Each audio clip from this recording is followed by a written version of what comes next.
محمد وعلى آله وأصحابه أجمعين ومن تبعهم بإحسان إلى يوم الدين أما بعد. جزاكم الله خير for having me today here. It's always a pleasure to come by. I almost come at an average of maybe perhaps once a year. But one thing, mashallah, I notice is that every time I come, it's more livelier than before, which is, mashallah, is amazing. There's a lot of energy to the point that I started thinking maybe I should change the style of the talk.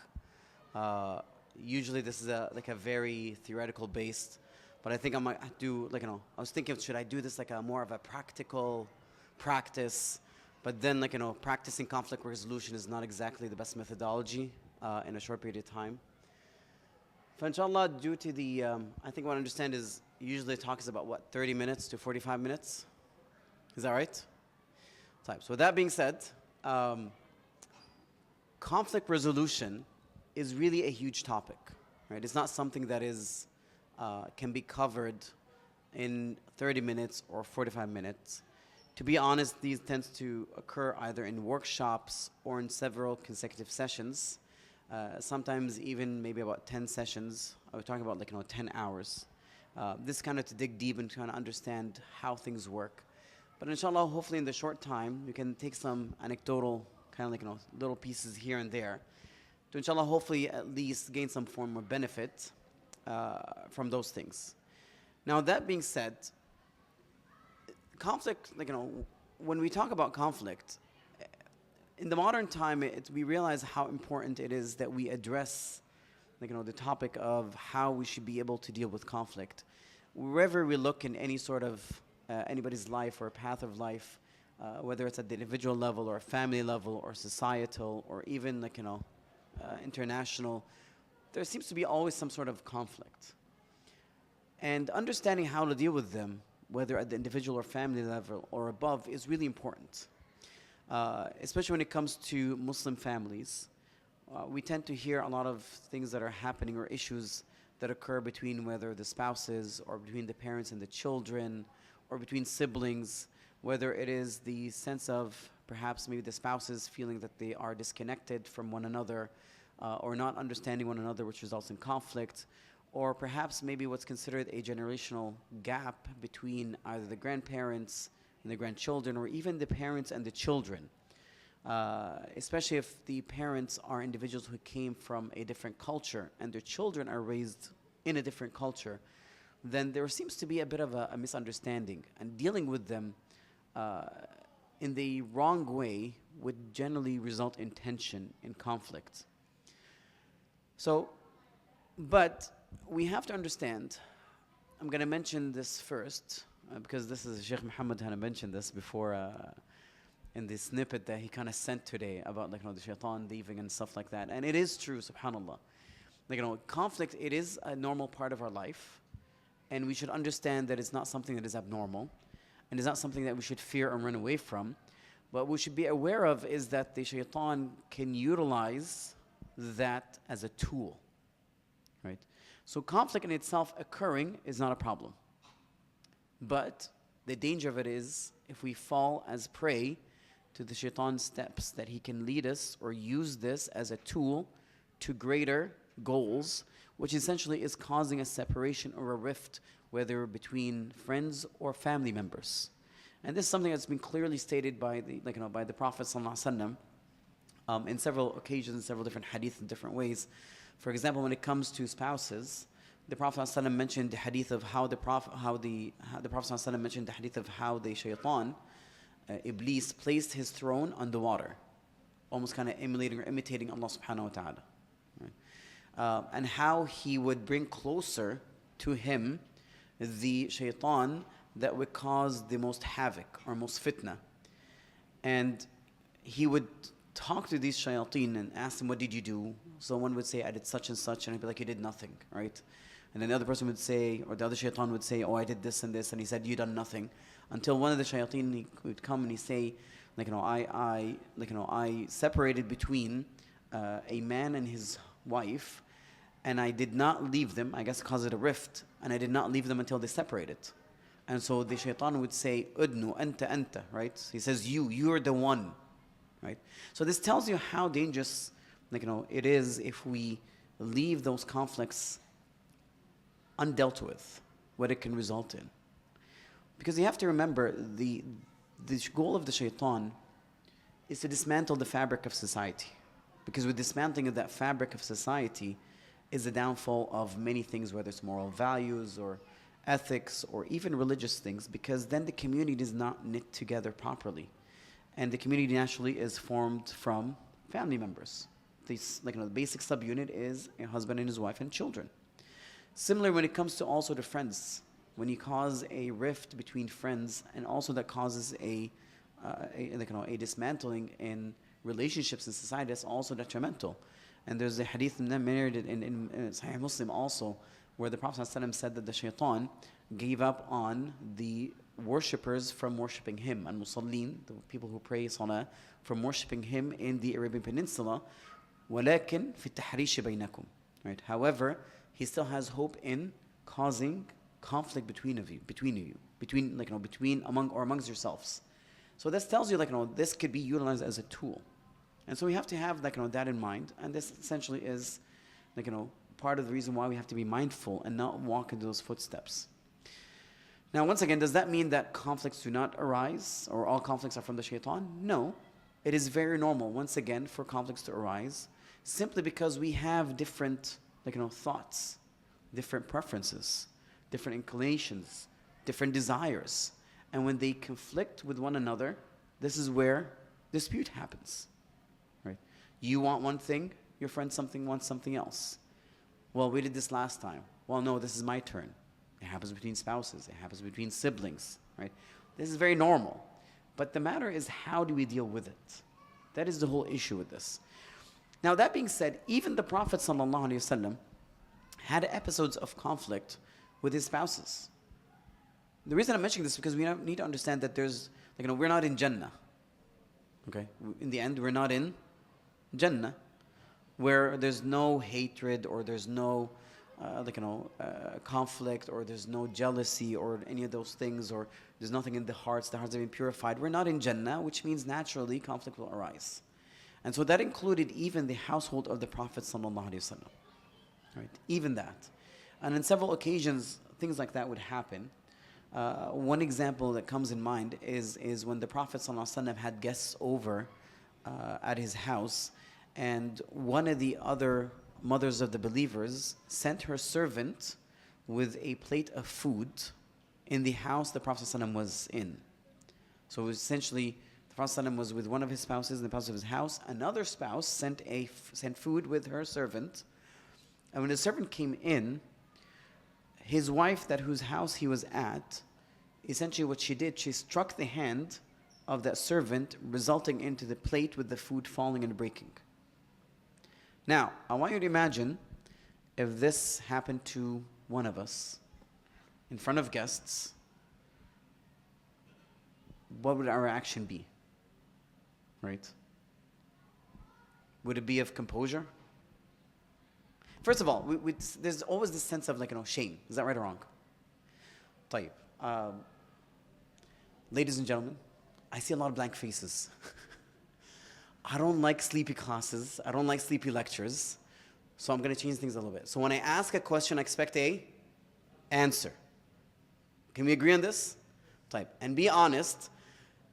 If your wife in front of anybody or your child strikes, breaks a plate purposely because they're angry, what would you do? Nothing, right? You're very peaceful people. We're in a masjid, okay? Yeah, no lying, right? Realistically speaking, what would our reaction be? Mother or father? What's the reaction?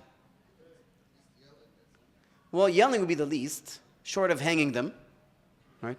I'm not encouraging domestic violence, by the way, or child violence or anything like that. No, but realistically, there would be anger in us, right?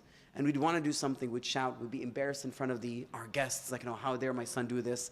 This is not whatever the case is. But look at the reaction of the Prophet ﷺ, right? The Prophet ﷺ just smiled, right? And he said, "غارت أمكم," right? Your mother got jealous. And then he held that servant behind until he took a plate from his wife that broke that plate, gave it to the servant, and sent him home to his other wife with that plate. And he said this for that. That was it. That was the end of that issue. So the Prophet ﷺ, what he did over here was he actually showed empathy. He acknowledged the feeling of his wife. She felt jealous. He acknowledged it. And he understood her reaction. He did not justify it. He didn't say it was correct. There was no justification here, but there was wrongdoing that happened, and so he gave each their right. He replaced that broken plate with another plate from the one who broke it. And that was it. That was the end of the issue. Right? Very calmly. Right? But here's the important fact. The Prophet ﷺ understood her feelings and acknowledged it.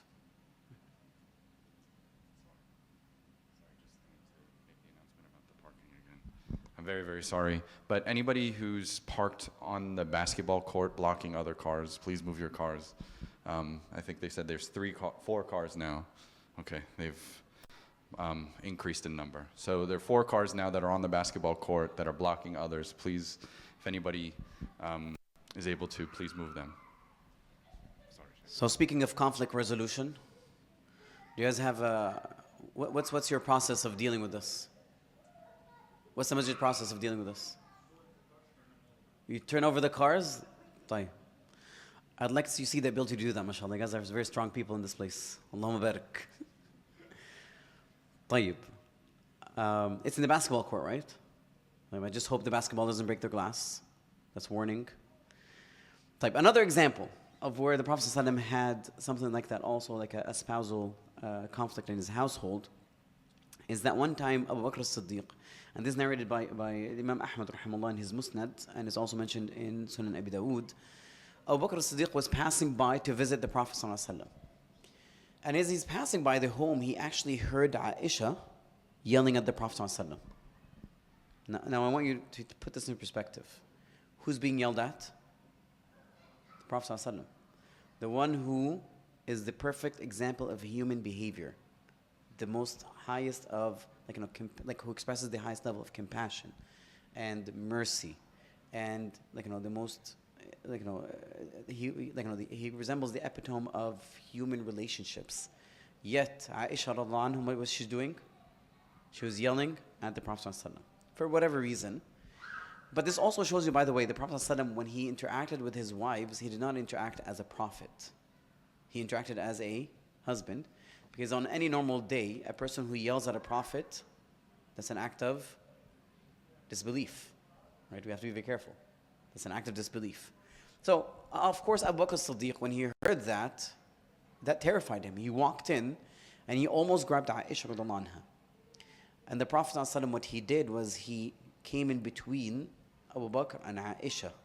Right? He came in between and I guess fended Aisha.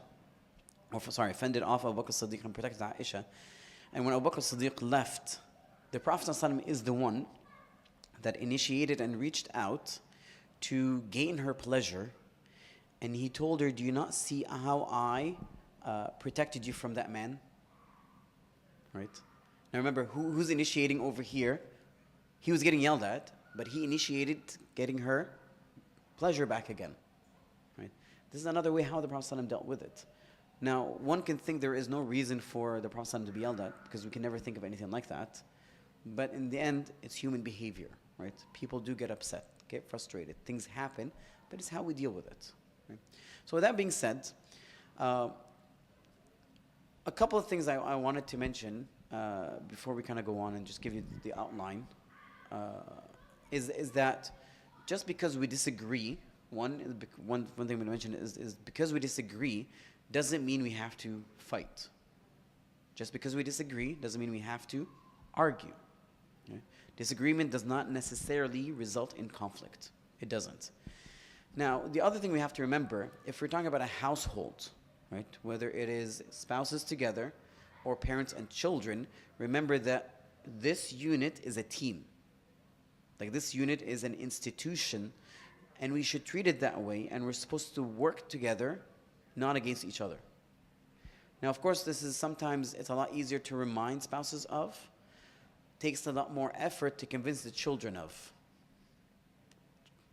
Parents understand that they have to take care of the children, but children, unfortunately, they forget that this is their family, that this is a single unit, and they seem to think that their parents maybe are going against them or want something that is not good for them. That is on the contrary. That's not how it is. Parents and children should be working together as a single unit for the success of this institution. Mainly, yes, the head of that institution is the father and the mother, the wife and the husband. That is the head of that institution, and the head of that, all of that is obviously the husband or the father. So that being said, it should be treated that way. You have to understand you are a team. So whatever conflict happens, you're not enemies. You need to work together for this. So that changes the entire mindset of how we deal with things. It's really important. It kind of prevents this whole thing as our first reaction is to leave, or this is not working, or I want to leave my house, or I can't wait to move away, or any of these things that are quite often propagated in the Western social media. Right? Islam is different than that. The Prophet ﷺ taught us something else. Right? That unit is the fundamental, basic building block of a society. If we don't take care of it, there goes our entire society. All right, so today, inshallah, what I was hoping to cover 4 things, but I don't think I have enough time to do that. So at least I'll cover 1 or 2. And I'm going to try to cover, I think, at least in my opinion, at least one of the most important things, then followed by the second one. But we're going to talk about what is it that we should not do, right, in a case of a conflict. So the whole point of the not doing is you don't want to, add fuel to the fire. That's the last thing you want to do.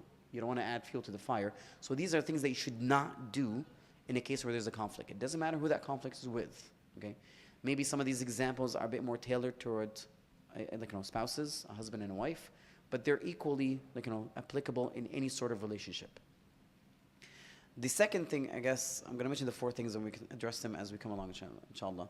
The second thing is basic communication skills, right? A lot of times the issue with, that causes conflict is that breakdown in communication. In fact, that's sometimes number one reason of a breakdown in any sort of relationship. It is that lack of communication or the miscommunication. It's done in the wrong way, perhaps.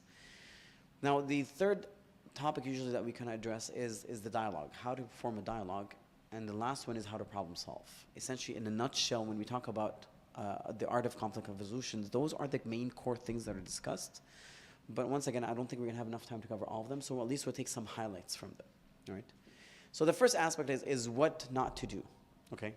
What is we should not do? So what do you guys think? What should we not do? Huh? Scream and yell. But it works sometimes, Sheikh. That is true, right? Yelling and screaming that we're talking about. But essentially, there's something behind that yelling and screaming. What is it? Huh? Anger. Thank you. Right? So that is one of the fundamental things. Is one thing you should not do is address a conflict in a state of rage, in a state of anger. Because essentially, there's a barrier that was placed. Your anger is an emotional barrier that prevents you from hearing the other side. Sometimes prevents you even from being very tactful and balanced in the things that you say. We have to be very careful. And this is the sunnah, this is the hadith of the Prophet ﷺ. And the Prophet ﷺ said, إِذَا غَضِبَ أَحَدُكُمْ فَلْيَسْكُتْ. If one of you gets angry, then remain silent. Don't engage. It'll make things worse. Right? So that's one of the things you should never do. Right? Is never address or continue in a conflict where you're in anger. Of course, easier said than done. Right? Easier said than done. But the key is to at least start being mindful of it. At least be mindful of it, so that when you realize in that state you're getting angry, then you recognize, okay, maybe I should stop. Okay? So the first step of anything is to be conscious of what you're doing and to be mindful of what's gonna happen and prevent yourself from it. It requires practice, but inshallah it can be acquired. Of course, this can go into the whole aspect of how to deal with anger and anger management and all these things. That's a different entire workshop and lecture. What else should we not be doing? Huh? Blaming. Yes. We'll hold that thought and get back to it again. Anything else? saying something that you regret later, such as? Okay, putting down the other side. Criticism, right? Criticism. And you said blaming, right? Anything else?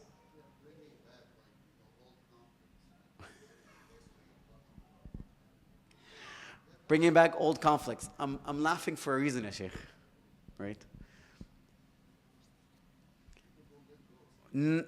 That's true. People don't let go, but one gender has a habit of doing that more than the other. Why are you guys laughing? But it is true, but subhanAllah, that's how it is, right? And you have to understand it has to do with a cognitive reason and subhanAllah, emotional reasons. That is the nature of it, right? It's not something that is negative, right? That's the nature of it, of subhanAllah, how Allah created us, okay? What else? Sorry? Become defensive. Why defensive is bad? You escape away from responsibility. Or do you mean, like, you move away from holding yourself accountable, I guess, or accepting your mistake? All right, I agree with that. All right, so, yes. You can't reach a solution. طيب. So all these things are great, and I'm going to put them into one category, and that is destructive methods of communication. Destructive methods of communication, right? And there's several ones, but there is about 4 main ones, and that is criticism, contempt, defensiveness, and stonewalling. We're going to explain what those things are just quickly, right? So when we talk about criticism, what are we talking about over here, criticism? Criticism essentially is a methodology where you use to, essentially you're blaming the other person, okay? Or you're accusing the other person of something specific. Now don't mistake that with complaining. Actually, let me rephrase that, because when you hear complaining, people have certain something else. I'm talking about, like, when you present a complaint of a behavior, okay? Differentiate between a complaint towards a behavior and a criticism of an individual. So complaining is essentially, usually the best way to put it is, for example, what they call use the I statement, right? I feel upset because you yelled at me today, for example. Or I felt upset, or I feel upset because you went out and bought yourself dinner and left me without food. Over here, the complaint is against the person or an action. Person or action? Surah. Action. Okay, good. In this case, is a person more willing to change the action at this point or not? People are more willing when they realize an action bothers somebody. They're more willing and accepting to change it, as opposed to when you say, you're inconsiderate. Right? Now, you are addressing an individual. Okay? You're blaming the person. Okay? Complaints are more effective in eliciting change because it actually shows consideration to a person's feelings. Because you tell them, I feel upset because you did this. You're not accusing them of something.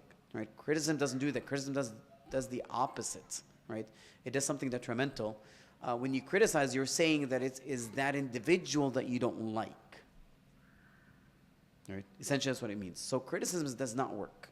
Criticism is detrimental. So go, like, and we tell this quite often, like when we talk to parents, tell them when you talk to your children, right? Always adjust the behavior, not your child. Right? Say this is a negative behavior or this is a bad behavior. Don't say you are bad. 2 different things.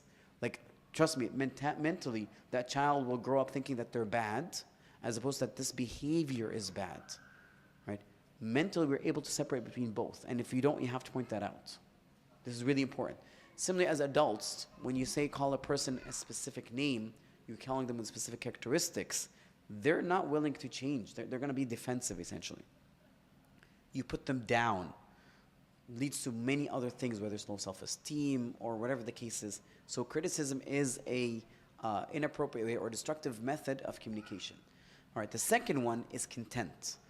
And contempt actually could be one of the most destructive method of communication. And what I mean by contempt, it means that feeling of resentment, disrespect, and even sometimes hostility towards the other person. And quite often, it can be disguised as humor, right? It can be disguised as humor, but it's more condescending humor, insulting humor. Okay? You're making it as a joke, but it's actually intended to hurt the other person's feeling. And so this is how you know like somebody has some sort of contempt. Kind of almost like a feeling patronizing of superiority. Like why are you always the stupid, right? That's so funny, for example. But the key thing is always usually insulting towards the other person. That's how it's sometimes disguised. It can also be manifested in expressions and sneers, right? Rolling of the eye or whatever the case is. That's an expression of contempt. Now, there is no easy solution to treatment to contempt, but the cure is to create, I guess, a culture of appreciation of their relationship you're in. Whether, once again, it's from parent to child, child to parent, or spouses, or friendship. Now, where it arises from, right? Where I was going to say something else before that, but where really that arises from, contempt, is the hyper-focus on negative things. The hyper-focus on negative things. You always see the negative things from that individual that you are starting to have that feeling of contempt towards, right?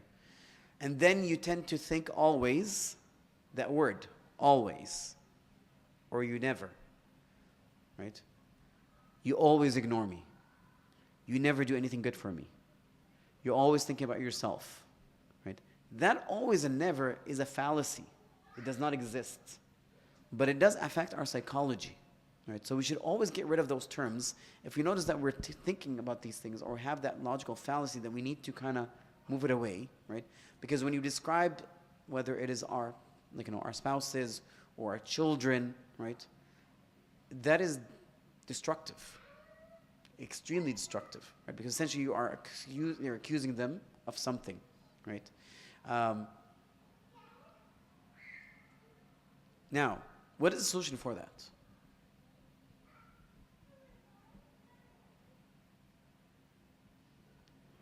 What's the solution for that? Now, by the way, we have to realize this. Now, the whole issue, once again, you're hyper-focused on negative things until you realize that your life is miserable because of all these negative things that are there. Ya Allah, how can my life get any better? This is just miserable, right? My kids or my husband or my wife or my sister or whatever the case is, my mother-in-law, my father-in-law, and you can put whatever you want because you're focused on that negative thing. The Prophet ﷺ gave us a solution, by the way. It's interesting, by the way, the solution, because this is what they use usually, what they call cognitive behavior therapy. Well, our religion is amazing. Like all the modern studies, if you look at it, it's in Islam. The solution is there. So, the Prophet ﷺ, what was the solution he gave? Does anybody know? Not to what? Not to respond. No, this is more of how you view things. Okay, so the Prophet ﷺ mentioned it. Had you look at the positive things. So the Prophet ﷺ said, "لا يفرق مؤمن مؤمنة, لا يفرق مؤمن مؤمنة. إن كره منها خلقا رضي منها آخر." So the Prophet ﷺ said, لا يفرق. يفرق, which means despise or hate. مؤمن مؤمنة, a believing man, a believing woman. So a believing woman does not despise or hate a believing man does not hate or despise a believing woman. He's talking about spouses, right? If he sees from her something that he hates, خلقا, like a manner, a behavior, whatever the case is, a quality that he hates, then there is something else that would please him, right? So the Prophet is pointing at what? Well, first of all, it's an understanding that nobody is complete. Trust me, you yourself, as an individual who's saying the other person has negative things, you yourself have negative qualities, right? If your husband, go ask your wife. There's a whole list, I'm sure of it. But because, mashallah, she's a very intelligent, very smart wife, she never brings this up, and she oversees it and looks at your beautiful side. But also, men should be doing the same thing. So the Prophet is pointing at, one, that we're not complete. We have our pros and our cons, our positives and our negatives. That is normal. We're human beings. But it's good, of course, to us recognize what is our weaknesses so we can work on it. We have to be aware of that. But the whole thing is, you change your look at how you look at things, right? That's where the cognitive behavior change happens. Your outlook, you say, okay, fine, this is something I don't like, but mashallah, look at 1, 2, 3, 4, 5 things that are amazing, right? It balances out. And so when you focus on that positive, it's a lot easier to overcome that contempt and hatred that you have, whether it's towards anybody, doesn't matter who it is, your friend, your coworker, whatever the case is. Okay? And so that is one of the things that can be utilized from the Sunnah of Prophet ﷺ to overcome contempt. And it is a method of communication, right? Because that hatred kind of is expressed in different ways. Be careful, right? You can treat that, and it does take time. All right, now the other thing that is a negative form of communication that is very destructive during discussions is defensiveness. All right, now when I asked defensiveness, I said, why is it something that is negative? Well, first of all, we need to understand that people can become defensive because they think it will make the situation better. Because what they're trying to do is trying to explain themselves. All right? You did this. Well, yes, I did this because 1, 2, 3. You're trying to explain yourself. But when you do that, what are you doing, really? You're what? You're justifying. Think about the other person. How do they feel?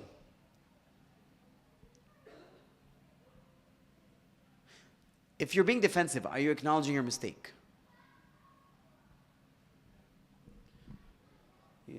Ladies and gentlemen, are you acknowledging your mistake? Jazakumullah khair. You're not.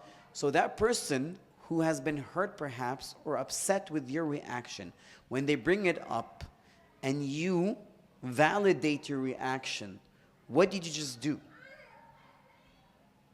You invalidated their feeling. You're not listening. They feel that you're not listening to them.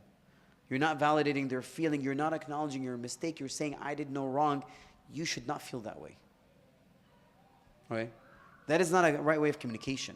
We have to understand that individuals have the right to feel certain things. What bothers you might not bother somebody else. And what bothers somebody else might not bother you. From your perspective, you might not see it from this angle, you don't think you did something wrong, but from the other angle, maybe you didn't take into account the other person's feelings or situation. Right? We have to understand we should not be defensive about certain things.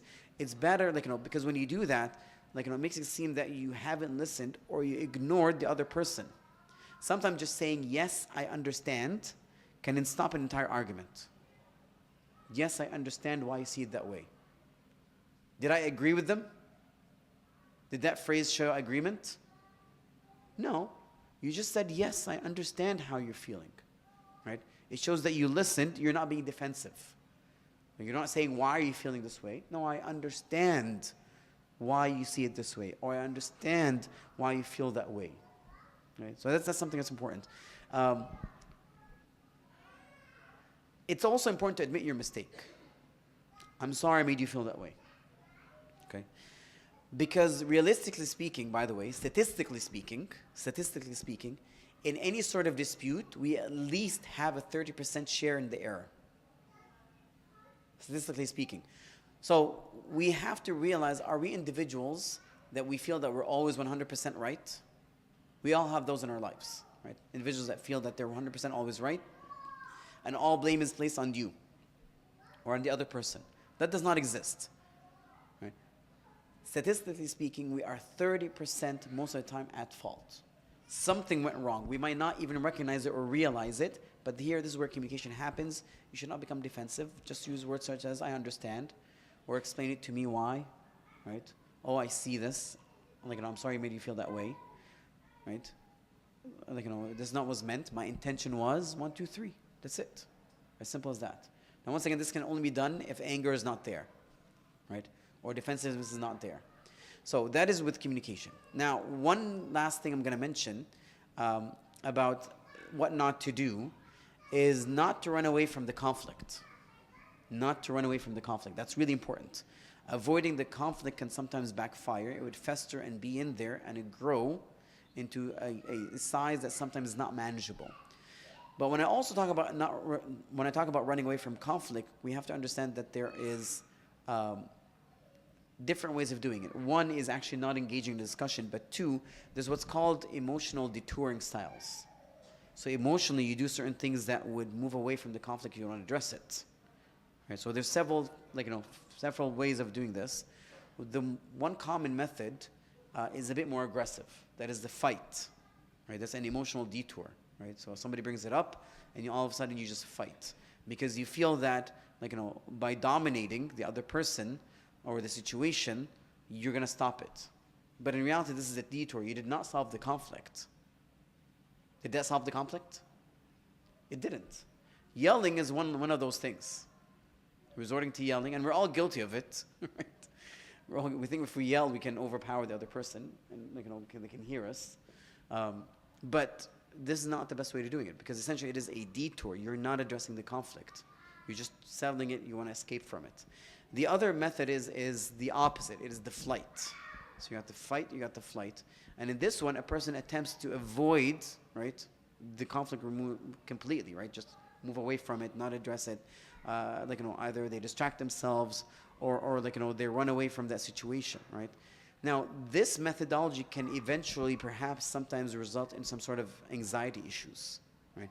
Including sometimes, obsessive compulsive behavior psychologically, just because they're always, fleeing away from something.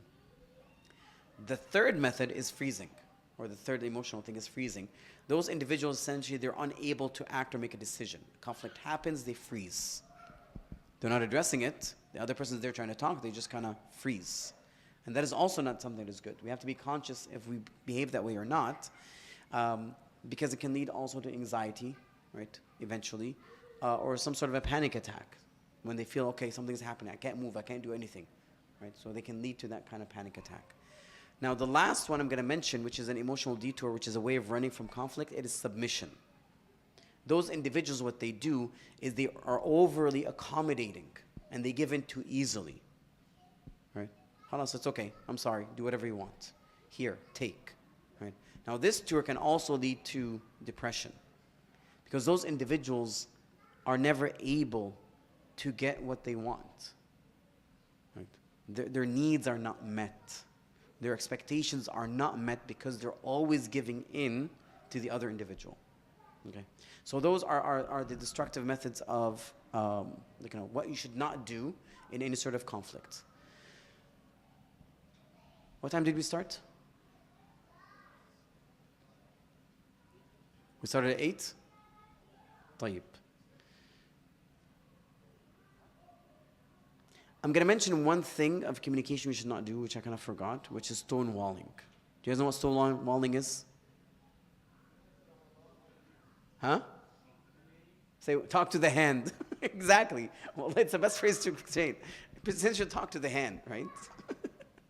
That's one way of doing it. Yes. So it's when a person kind of refuses to respond during an argument.